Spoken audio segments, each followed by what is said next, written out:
Trump's playing a double game with Putin.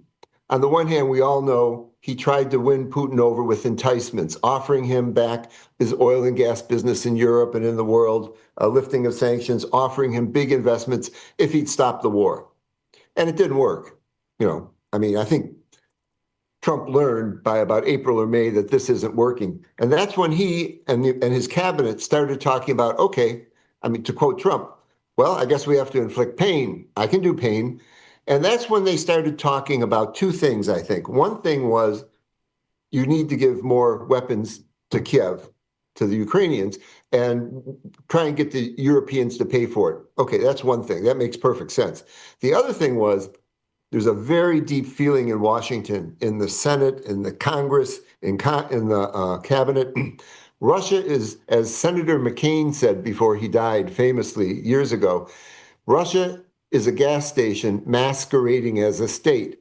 In other words, if you cut off their oil profits, their oil rents, what they get from exporting oil, they can't cause all this trouble like they're causing in your country, in Ukraine, or in Africa, the Middle East, and other places.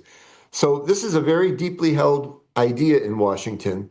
And I think what they decided to do is step by step start sanctioning Russian oil. The oil price cap is gone. That era is over with. That did not work. Now they're actually stopping Russia from exporting barrels.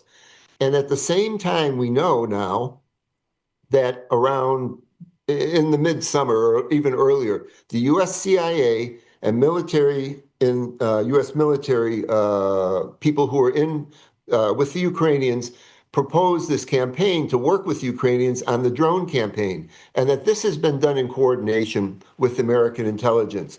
So while the Americans are putting more sanctions, the Ukrainians are actually hitting the ports, hitting the refineries, hitting the ships at sea. And now Trump has started to actually seized a Russian shadow fleet tanker in the North Atlantic. Even though there was a Russian submarine there, they seized it anyway. So I think that when this round of negotiations is turned down by Putin, which I think he certainly will, Lindsey Graham, who was working with the Democratic Senator, he's Republican, working with the Democratic Senator Richard Blumenthal, they have this bill that you probably heard about in the Senate since June. They call it bone-crushing sanctions on Russian energy. They call it a Draconian bill. 93 of 100 senators support it. Lindsey Graham said this week, Trump told him, okay, go ahead and pass that bill. I will sign it. So this would be really intense secondary sanctions on India, on China, and anybody who's buying Russian oil. That, together with the Ukrainians' air campaign against them, could really shut off Russian oil. And if it's shut off in the winter like this, they have no place to put it. This would be a disaster for their fields that are in the very cold tundra in West Siberia. They could all be quite damaged. So I think the Americans have many reasons why they wanted to straighten out things in Venezuela. But right now, you can take Russian oil offline because there's so much extra oil in the world market. It's a very good situation. There's plenty of extra oil. But in a few years, there won't be. So now they're getting Venezuela back online, biggest reserves in the world. And a few years from now, that oil will be needed if Russia has been permanently or semi-permanently removed from the oil system. And I believe this is one thing, from my understanding, this is one thing they have in mind by doing this in Venezuela. Yes, absolutely. But if Venezuelan oil can help stabilize markets in the future, what reason would remain not to support the U.S. in as tough as sanctions on Russian oil exports? Because there is none. And just recently, Trump said, I wouldn't mind to support the sanction bill, but he hopes it will not come to that. And, it just, nothing. Okay. Mm-hmm. We have to understand how he's as a particular personality. Yeah. Sometimes when he speaks a little bit like, in the movie The Godfather. I'm going to make you an offer you can't refuse, And so he says things like, hey, we've been negotiating. The European Union, the G7, I should say the European Union, basically, and Britain and the United States have made deals for security guarantees for Ukraine. That's being sorted out, and that's going to be ratified. Then, Zelensky and the Ukrainian side have said what they're going to have, what they would be willing to accept and not accept in a peace deal. So the Western side has gotten everything together.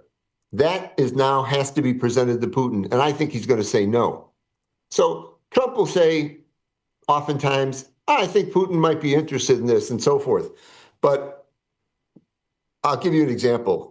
His Secretary of Treasury, Besant, about 3 weeks ago, briefed the European Union ambassadors in Washington saying, when Putin rejects this round of negotiations, which we're pretty certain he will, we have already prepared OFAC.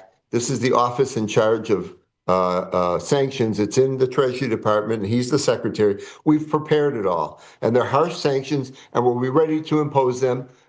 All we need is the word from Trump that he says, okay, I'm not satisfied with Putin, I'm going to put these. But at the same time, the senators are saying in the U.S. Senate, no, we got really draconian sanctions. We want you to use these.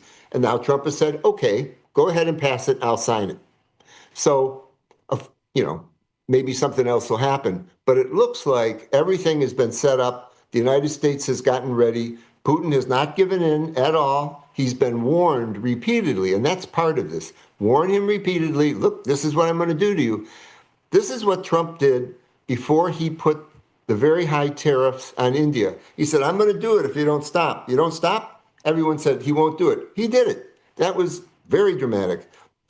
He told the Europeans, you put sanctions on Russia or I won't do it. Well, they did the best they could, and then he put sanctions on Rosneft and Lukoil. And this is the next step. This is the next big step. I think if they go through with this next step, and I think they will because Putin's not giving in, this would be devastating for the oil system of Russia. And it's good to have Venezuela coming online. The oil will be needed down the road.